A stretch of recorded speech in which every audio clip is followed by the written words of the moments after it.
नमस्कार, आप देख रहे हैं तेज न्यूज। मैं हूं आपके साथ विनोद राजभर। आइए शुरू करते हैं खबरों का सिलसिला। शहीद रामसमुद्र यादव के 24वीं कारगिल शहीद मेला एवं श्रद्धांजलि सभा का हुआ आयोजन। आजमगढ़ जिले के सगड़ी तहसील क्षेत्र के नत्थूपुर अनजान शहीद के शहीद पार्क में शहीद रामसमुद्र यादव की 24वीं कारगिल शहीद मेला एवं श्रद्धांजलि सभा का आयोजन किया गया, जिसमें पूर्वांचल के कई जिलों के 30 शहीद परिवारों को सम्मानित भी किया गया। यही नहीं, उन्हें अंग वस्त्र और स्मृति चिन्ह भी भेंट की गई। इस दौरान अतिथियों को भी अंग वस्त्र एवं मोमेंटो देकर सम्मानित किया गया, जिसमें जनपद के विभिन्न क्षेत्रों से आए कलाकारों ने बढ़ चढ़कर हिस्सा लिया। उनके द्वारा एक से बढ़कर एक सांस्कृतिक कार्यक्रमों की प्रस्तुति की गई। इसके पूर्व रामसमुद्र यादव के पिता, उनके छोटे भाई प्रमोद यादव सहित उनके परिजनों ने श्रद्धांजलि अर्पित किया। साथ ही कारगिल शहीद के मुख्य अतिथि कर्नल GD बख्शी एवं दीपचंद वर्तमान सांसद धर्मेंद्र यादव द्वारा उन्हें श्रद्धांजलि दी गई। इस दौरान भोजपुरी कलाकार गोलू राजा एवं अनुपमा ने बेहतरीन भोजपुरी गीतों से लोगों को सराबोर कर दिया। कार्यक्रम को संबोधित करते हुए GD बख्शी ने कहा कि यह जनपद की पावन भूमि है जो नायकों से भरी हुई है। देश सेवा में जो शहीद होता है वह मातृभूमि की रक्षा के लिए हंसते हंसते अपने प्राण न्यौछावर कर देता है। कारगिल नायक योद्धा दीपचंद ने कहा कि देश के लिए सिर्फ जय श्री राम और जय भारत माता की जय बोलने से काम नहीं चलेगा, बल्कि अपने अंदर एक देश सेवा की भावना होना चाहिए। उन्होंने कहा कि हम भारत सरकार से मांग करते हैं कि अग्निवीर योजना को समाप्त करके पुरानी भर्ती प्रक्रिया लागू की जाए, अन्यथा जब तक यह लागू नहीं होगी हम मानने वालों में से नहीं हैं। इस दौरान प्रमोद यादव ने भी सभी को धन्यवाद ज्ञापित किया और कार्यक्रम को सफल बनाने के लिए लोगों को बधाई दी। इस दौरान विधायक संग्राम यादव, विधायक विजय सरोज, विधायक किशन सिंह पटेल, विधायक नफीस अहमद, पूर्व सांसद नंदकिशोर यादव, सपा जिलाध्यक्ष हवलदार यादव, राजेश यादव, प्रमोद यादव, राजेंद्र सिंह, विश्व प्रकाश सिंह, मनोज यादव, गीतकार सहित उपजिलाधिकारी नरेंद्र कुमार गंगवार उपस्थित रहे और सभी ने उन्हें श्रद्धासुमन अर्पित किया। इस दौरान कई थानों की पुलिस और PSA सुरक्षा के लिए भी लगाई गई थी। आइए सुनाते मीडिया से बातचीत करते हुए सपा सांसद धर्मेंद्र यादव, कार्यक्रम के संयोजक प्रमोद यादव और मुख्य अतिथि GD बख्शी ने क्या कुछ कहा। देखिए, कार्यक्रम बहुत अच्छा रहा। आप लोग देख ही रहे होंगे, कार्यक्रम बहुत अच्छा था। और हमारे इस शहीद मेले के जो मुख्य अतिथि थे GD बख्शी साहब, मेजर जनरल GD बख्शी साहब, और साथ ही साथ नायक दीपचंद जी जो कारगिल योद्धा है, और उनके साथ माननीय धर्मेंद्र यादव जी सांसद आजमगढ़ भी थे। और कुछ सांस्कृतिक कार्यक्रम अभी बच्चों का हुआ है और भी सांस्कृतिक कार्यक्रम चल रहा है, और अभी भी कुछ कार्यक्रम चलना बाकी है। हर बार हमारा ये सवाल रहता है कि प्रशासन से कोई सहयोग मिला, इस बार भी ऐसी कोई प्रशासन का सहयोग का मतलब एक है कि प्रशासन जो शांति कायम करने का जो उनका सहयोग था, वो सहयोग प्रशासन हमको दी है। लेकिन और कोई ऐसा कोई सहयोग कार्यक्रम के लिए ऐसा कोई सहयोग प्रशासन का जी। आज आजमगढ़ आए हुए हैं आपके कार्यक्रम में, क्या आप चाहेंगे किस तरह से आपका सहयोग मिले, मैंने किस तरह से बताया? मैं देखिए सांसद जी से बोला था कि शहीद स्मृति या शहीद स्मारक या शहीद वन उपवन हर शहीद का होना चाहिए और अच्छे स्तर से होना चाहिए। और जिस दिन वो शहीद हुए थे उस दिन उनके इसी तरीके से हर शहीद का कार्यक्रम होना चाहिए। शहीद मेला हर शहीद के यहाँ होना चाहिए। और मैं इसके लिए भी उनसे कोई बात नहीं किया हूँ कि सर मुझे क्या चाहिए क्या नहीं। मैंने उनको निमंत्रण दिया कि सर इस तरह शहीद मेला होता है। मेरे बड़े भाई थे जो कारगिल में शहीद हो गए, तभी हम लोग 24 साल से लगातार उनके याद में एक शहीद मेला का आयोजन करते हैं। उसमें आपको मैं बुलाना चाहता हूँ। उन्होंने निमंत्रण स्वीकार किया और आए भी। और उन्होंने कुछ आपकी इस तरह मदद करने के लिए शहीद उपवन बनाने की तरह कोई बात तक की है? अभी उन्होंने बोला है, अभी तो उन्होंने उद्बोधन कर रहे थे, उन्होंने बोला है कि अगर मेरे लायक कुछ भी ज़रूरत होगी तो मैं सहयोग करूँगा इस बात में।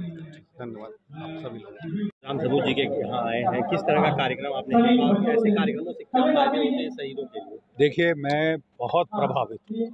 मैं पूरे देश घूमा हूँ बच्चों को आह्वान देने के लिए, सेना में आने के लिए, लेकिन इस तरह अपने एक शहीद पुत्र को याद करना ये अनूठा है। इतना भव्य समारोह, और ये 25 साल हो गए हैं समारोह को होते, जिसमें इतने जन समूह आया है। मैं बहुत बहुत प्रभावित हूँ। किस तरह इसी तरह वीरता की परंपरा चलती रहती है। देखिए, हमारे जो हमारे गाँवों में पुराने ज़माने में वो कवित होते थे जो बहादुरी की शौर्य गाथाएं गाते रहते थे। गज भर छाती पृथ्वीराज की, आंखों भय मशाल। और देखिए इस कविता से लोग शहादत और कुर्बानी को याद रखते थे, ठीक है। तो अब यही माध्यम रह गया है जिससे हम शहीदों को याद रखें, कुर्बानी और शहादत को अपने मूल्यों में हाईएस्ट वैल्यू दें। ये इस तरह के कार्यक्रमों में प्रशासन को कितनी सहभागिता निभानी चाहिए या इस तरह के क्या विशेष आयोजन होनी चाहिए जिससे शहीदों को सम्मान मिल सके? देखिए साहब, एक देश का कर्तव्य है कि वो अपने शहीदों को सम्मान दे।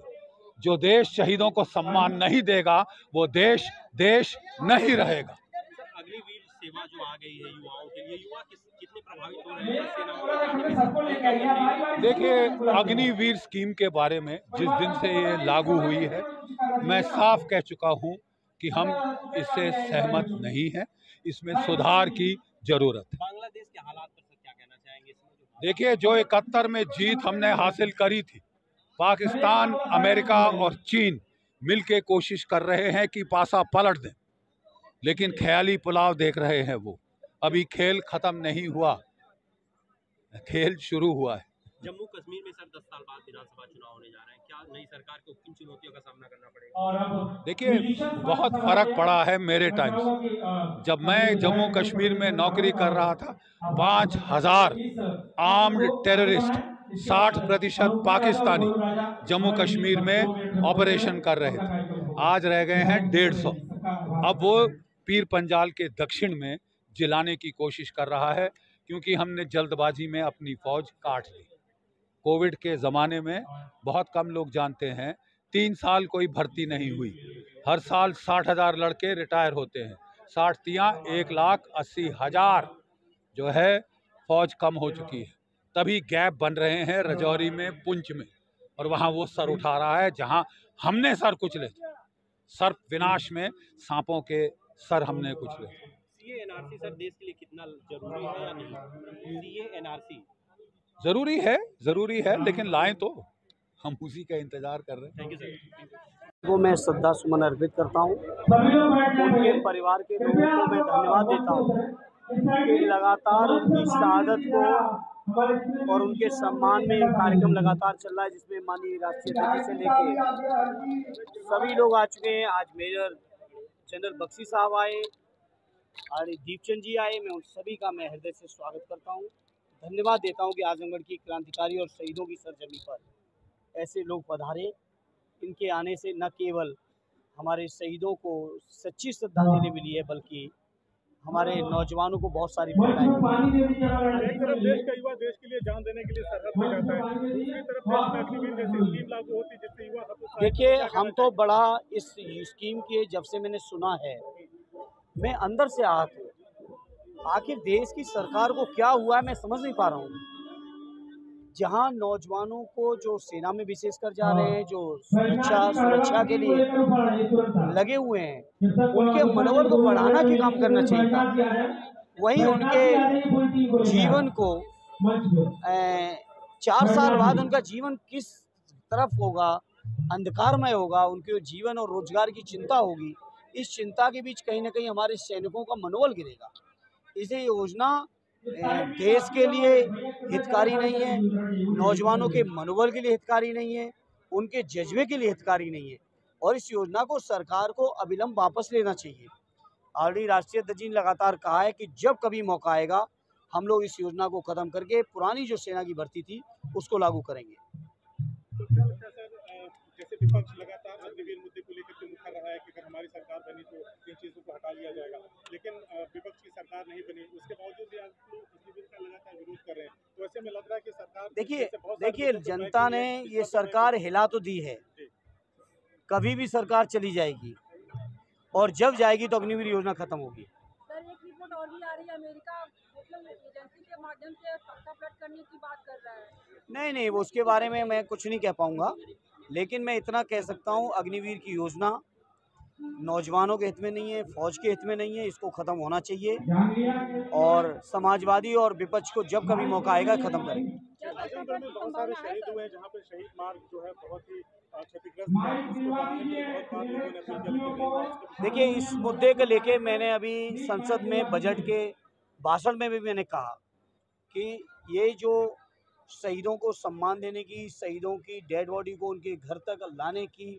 और जो राजकीय सम्मान के साथ उनके अंतिम संस्कार करने की व्यवस्था आदरणीय नेताजी ने की थी। और मैंने मांग की इसी बात को कि शहीदों के जो स्थल हैं जहां उनकी अंत्येष्टि हुई है वहां के लिए सरकार को बजट देना चाहिए अतिरिक्त। भारत सरकार कहती है कि हम 5वीं अर्थव्यवस्था हैं, बजट की कोई कमी नहीं है, तो आखिर शहीदों के लिए बजट में कटौती क्यों हो रही है?